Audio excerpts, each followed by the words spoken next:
Bonjour et bienvenue dans ce nouveau tutoriel MongoDB. Et lors du travail avec une base de données, on aura toujours besoin d'interagir avec cette base de données, que ce soit pour créer des éléments, les lire, les mettre à jour ou bien les supprimer. Donc ceci constitue les principales opérations dites CRUD. CRUD, c'est l'acronyme de Create, le read, le update et finalement le delete. Les fonctionnalités de base lors de l'interaction avec une base de données. Donc, supposons qu'on est par exemple en train de développer un blog dans lequel on doit afficher des articles, créer des articles, ainsi de suite. Donc le create, ça va nous permettre, si vous voulez, de créer un nouveau article. Le read, ça va nous permettre de lister tous les articles ou bien lister les articles d'une catégorie ou n'afficher qu'un seul article. Le update, ça va nous permettre de modifier, si vous voulez, un article qui existe déjà. Et le delete, ça va nous permettre de supprimer un ou plusieurs articles. Et pour cela, donc au niveau de la MongoDB, on a quelques requêtes importantes qu'on doit retenir. Donc, et toutes ces méthodes sont exécutées sur des collections. Et on peut certainement passer des options qu'on va pas traiter pour le moment, mais qu'on laissera pour d'autres vidéos un peu plus loin. Donc pour l'opération de create, on a deux fonctions qui sont le insert one et le insert many. Donc le insert one, il permet d'insérer un seul document à la fois. Et le data, ça constitue les données JSON qui seront insérées dans notre base de données Mongo.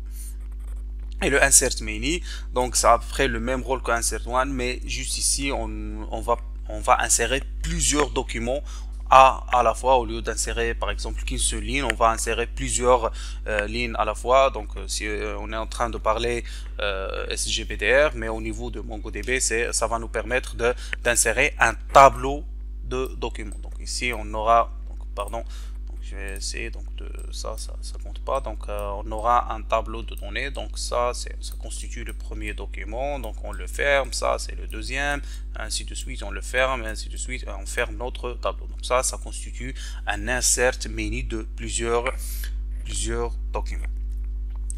Donc en ce qui concerne le read, on a deux fonctions qui sont le find et le find one. Le find et le find one, donc ils permettent, si vous voulez, de filtrer ou bien de récupérer les données à afficher. Et pour ça, on passe un filtre qui va nous permettre un petit peu de récupérer que les champs dont on a besoin, et aussi pouvoir traiter les données. Donc pouvoir traiter ou pouvoir récupérer les données en fonction de certains paramètres logiques. Par exemple, dans une requête SQL, on a le select, from et le where. Donc le where, ça va nous permettre de filtrer les données. Donc c'est à peu près la même chose ici. Donc dans le find et le find one, le filter, ça va nous servir à filtrer les données en fonction de certaines conditions qu'on va définir ou en fonction du besoin des données qu'on veut récupérer. Et aussi, donc notez bien que la différence entre find et le find one, c'est que find va nous retourner, c'est par exemple on veut par exemple récupérer tous les personnes qui ont un âge égal à 18. Le find, ça va nous récupérer tous les documents où la clé âge à la valeur 18. Par contre, find one va nous afficher la première occurrence ou bien le premier document qui a été trouvé. Aussi, pour la mise à jour, donc on a le update one, update many et le replace one. Donc ça, je vais pas un petit peu parler du replace one dans cette vidéo, mais on va voir une application directe de cette fonction. Donc comme vous pouvez le remarquer, le update one et le update many, ces deux fonctions là, elles acceptent trois paramètres. Le filtre qui va nous permettre de récupérer quelles données on veut mettre à jour, les data, c'est-à-dire les données à insérer ou bien les données à modifier. Ça dépendra si on va ajouter de nouvelles clés ou bien si on va mettre à jour les valeurs d'une clé qui existe déjà. Donc comme c'est à peu près la même chose pour les fonctions find, c'est que le update one, ça va permettre de mettre à jour le premier document trouvé. Le update mini, c'est mettre à jour tous les documents qui correspondent au filtre. Et finalement, on a l'opération du delete.